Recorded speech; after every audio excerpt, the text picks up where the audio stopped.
Amen, amen. Amen. Je salue ta présence encore aujourd'hui. Amen. Je salue la présence du Seigneur parmi nous. Et je dis merci à mon pasteur, qui est aussi mon ami, pour cet instant, pour l'opportunité qu'il m'a donnée. Et comme d'habitude, ils m'ont encore surpris. C'est hier qui me dira non, tu vas intervenir aujourd'hui. J'ai dit bon, d'accord.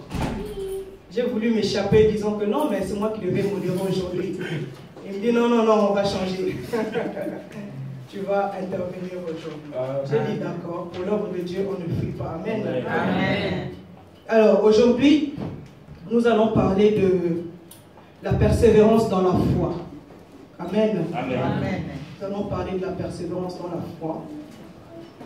Et nous allons un peu frôler un peu la course. Qu'est-ce qu'une course? Je vais demander à Aya Prudence, comme c'est un peu son domaine, tu peux te lever. Tu fais la course, non? Dis-moi, explique-nous un peu quand tu fais la course, comment ça se passe? Ton but, l'objectif. Qu'est-ce que tu as, ton objectif, ton but quand tu fais la course? Avant que tu commences, tu penses à quoi? Mon objectif, c'est de gagner la course. Et comment tu te sens au début, avant de commencer la course? Je suis stressée. Tu prends le temps pour te préparer, je pense. Oui. Combien de fois par semaine? 3 3 fois dans la semaine pour les entraînements. C'est beaucoup. Tout ça pour atteindre une performance. Amen. Tu peux t'asseoir. Que Dieu te bénisse. Amen. Je l'ai fait lever parce que je sais qu'elle fait la course. Et par rapport à ce que nous allons entendre, j'ai vu qu'elle était vraiment dans le domaine et ça pourrait nous aider. Amen. Amen. Dans chaque course, nous avons toujours un point marqué par la ligne du départ. Et il y a aussi le point d'arrivée qui est marqué par une ligne d'arrivée. Amen. Amen. Mais dans chaque course, nous devons savoir que nous avons aussi des principes à respecter et nous avons aussi des objectifs à atteindre. C'est pourquoi au départ de chaque course, avant d'arriver dans le point d'arrivée, il y a aussi, lorsque nous courons, il y a aussi des règlements que nous devons respecter. C'est-à-dire quand tu cours, vous voyez que dans les couloirs des parcours, chacun a un couloir qu'il doit respecter. Chacun a un couloir. Celui qui sort du couloir, qui sort du couloir dans le milieu de stade est disqualifié. C'est bien ça, non? Oui. Lors de la course. Donc il y a des principes que nous devons respecter.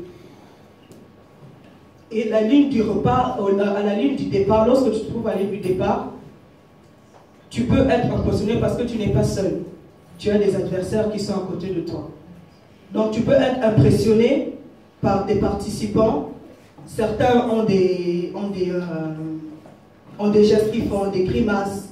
D'autres, tu verras que d'autres sont en train de s'étirer, de s'étirer, de faire des exercices. Et tu verras que d'autres, rien qu'en le regardant par leur physique, ils sont forts, ils sont musclés. Et même lorsque nous voyons la télé, nous voyons, il y en a de ceux qui portent les numéros, on ne les reconnaît que par leur numéro. En se disant, non, celui-là est très fort, moi à côté, je ne sais pas si je peux réussir, si je peux être aussi fort que cette personne-là. Ça, ce sont tout ce que nous trouvons à la ligne du départ avant de commencer la course. Mais, malgré leur numéro, malgré leur physique, cela ne veut pas dire que moi, si je me mets à la course pour courir, que je vais échouer. Amen. Amen. Cela ne veut pas dire qu'ils sont forcément plus forts que moi.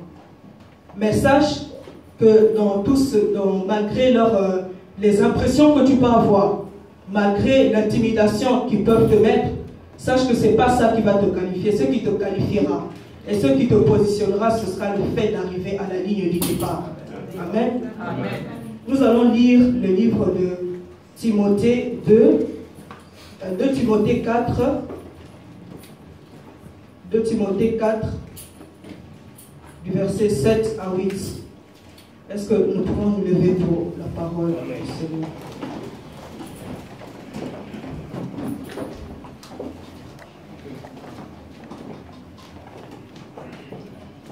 Je lis au nom de Jésus.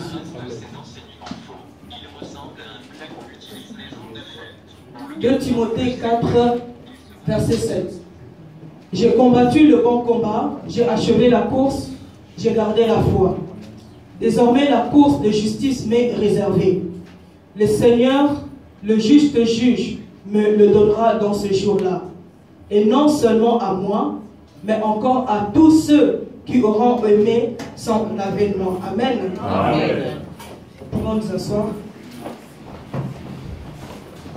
Ici, nous voyons que Paul s'adresse à son fils Timothée, tout en lui parlant de la vie chrétienne, en le comparant à une course, ou simplement à un combat.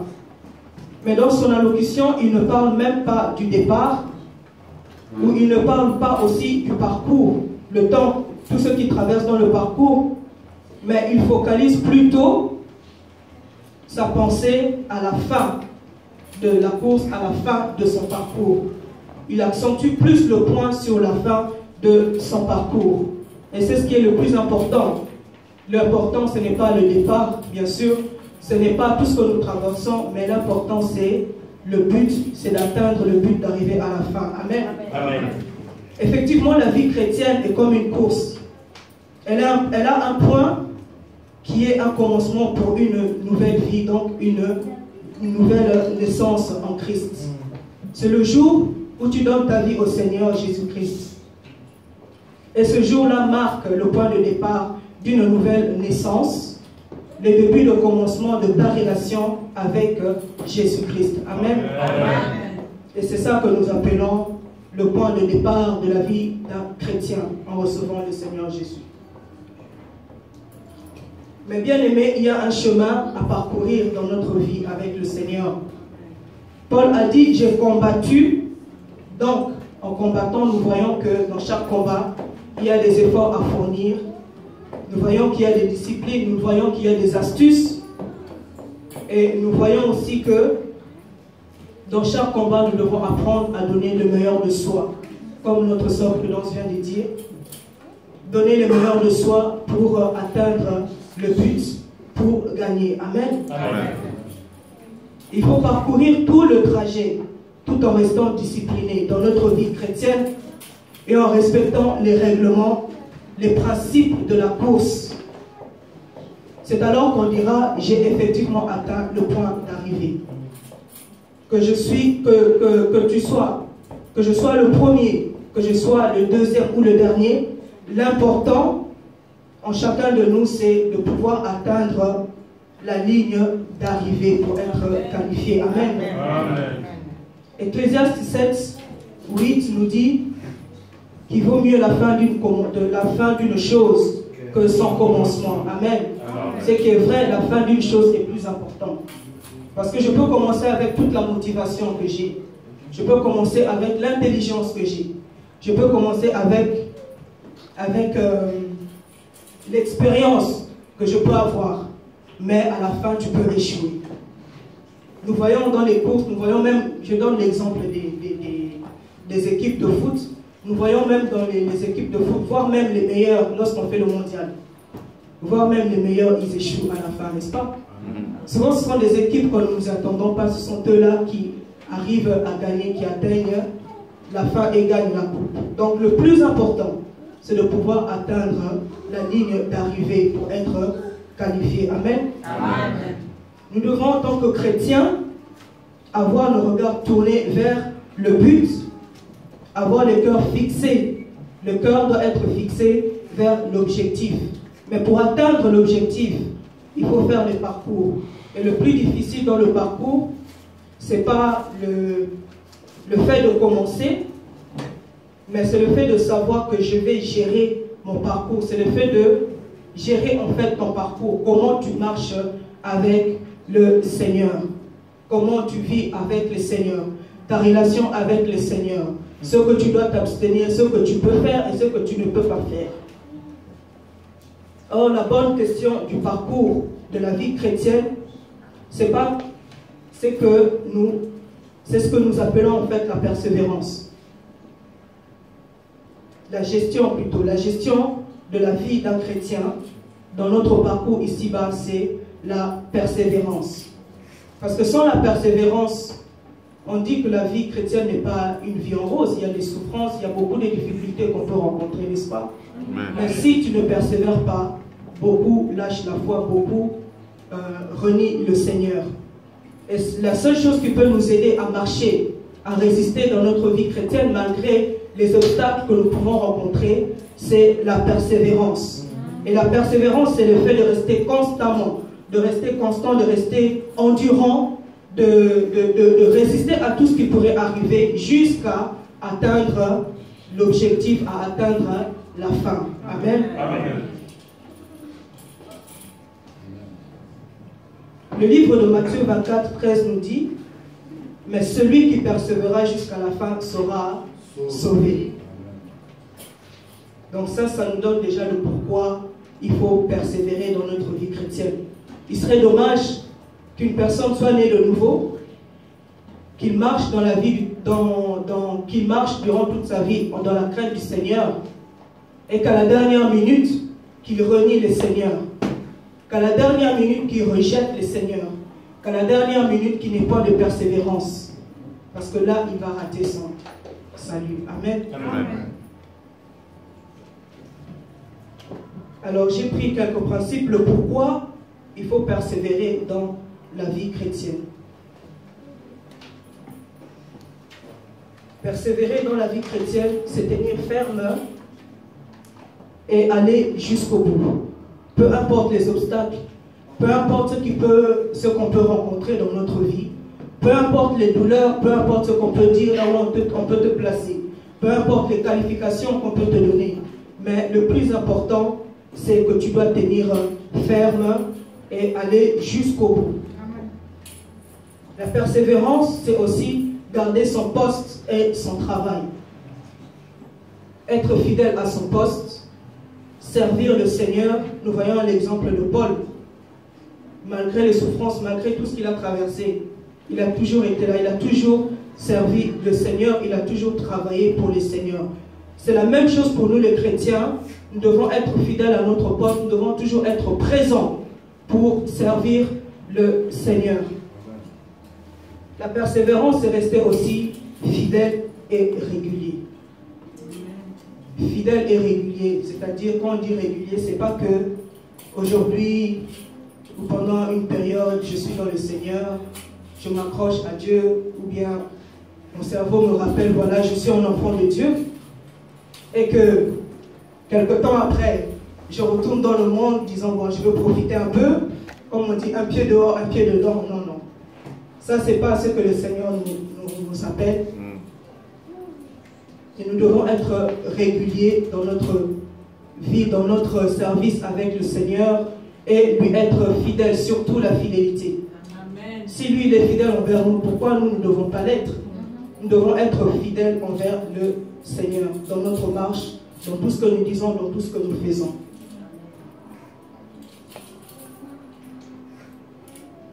La persévérance, c'est aussi le fait de rester connecté à l'Esprit de Dieu. Étant connecté à l'Esprit de Dieu, quand nous sommes connectés à l'Esprit de Dieu, nous ne pouvons pas nous éloigner du Seigneur. Amen. Amen. Mon frère, ma soeur, il peut arriver que dans ton parcours, tu puisses tomber, que tu te fatigues, que tu puisses te décourager par rapport aux circonstances, par rapport aux situations que tu peux traverser. Et tout cela, ce sont des obstacles que le diable met devant toi pour te décourager et qui risqueraient de pouvoir t'éloigner du Seigneur et d'abandonner la foi. Mais la persévérance, c'est de se relever lorsque tu es tombé. Amen. Amen. Lorsque tu t'affaiblis, la persévérance est là pour te relever, pour te fortifier. Lorsque tu es abattu, la persévérance est là pour te dire, prends courage, lève-toi, continue. Amen. Amen. Ça te fortifie lorsque tu es fatigué et ça te permet de reprendre courage lorsque tu te sens faible, que tu es prêt à abandonner.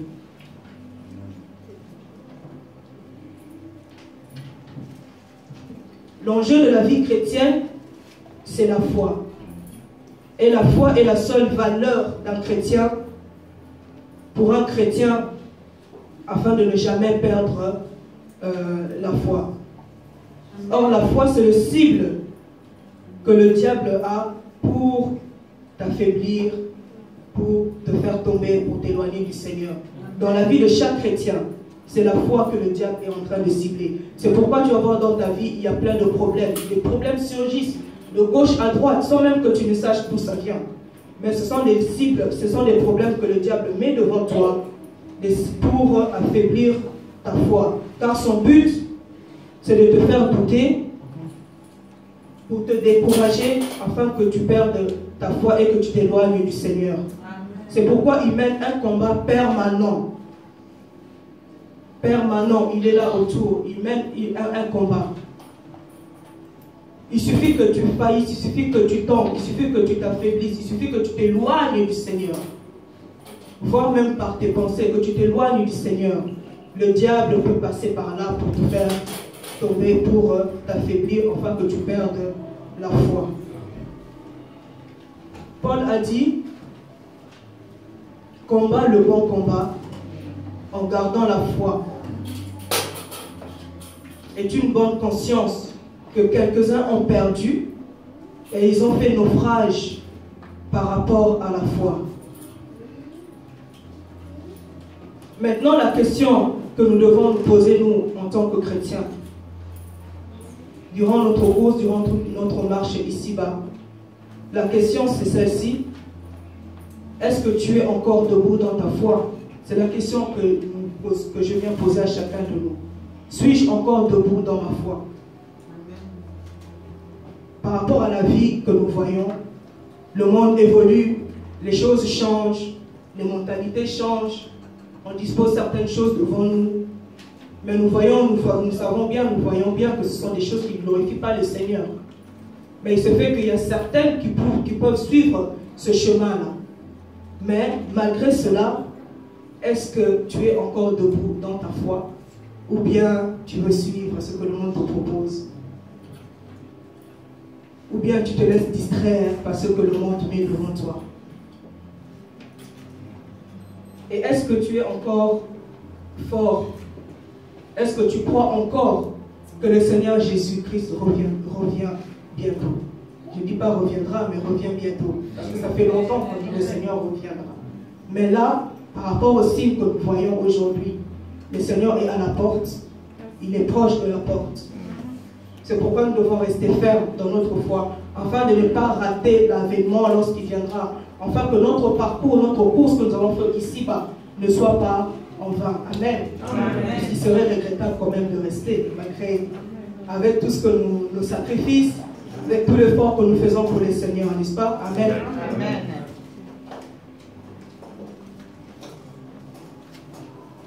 Ou bien simplement commences-tu à faire naufrage, à sombrer, à baisser les bras, à t'affaiblir?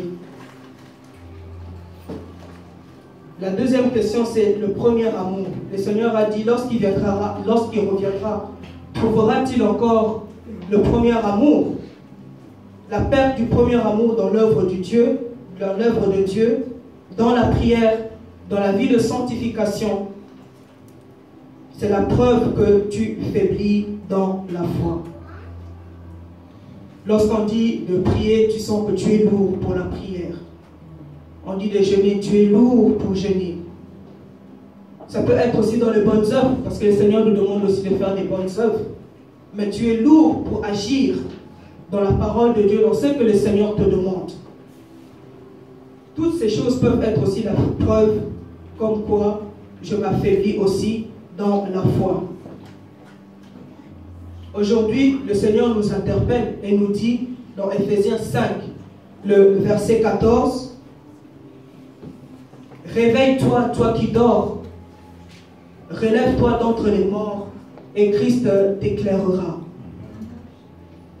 Que le Seigneur vous bénisse. Amen. Amen.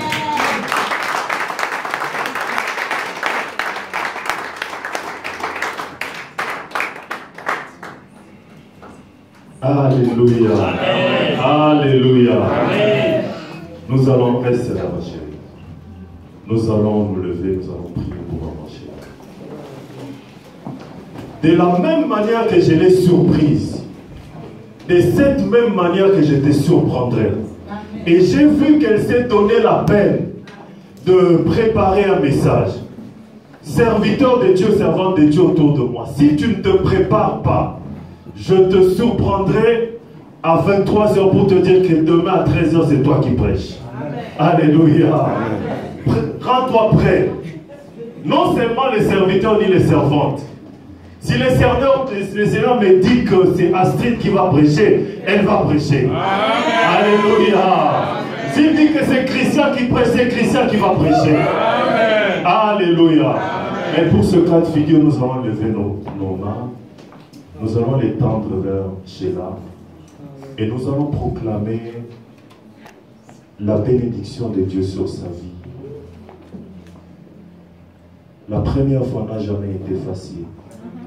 Même si tu es conduit par le Saint-Esprit, tu peux parfois dire des choses qui ne sont pas vraies, qui ne sont pas bibliques. Conduit par le Saint-Esprit. L'enthousiasme peut te faire des choses qui ne cadrent pas à la parole de Dieu.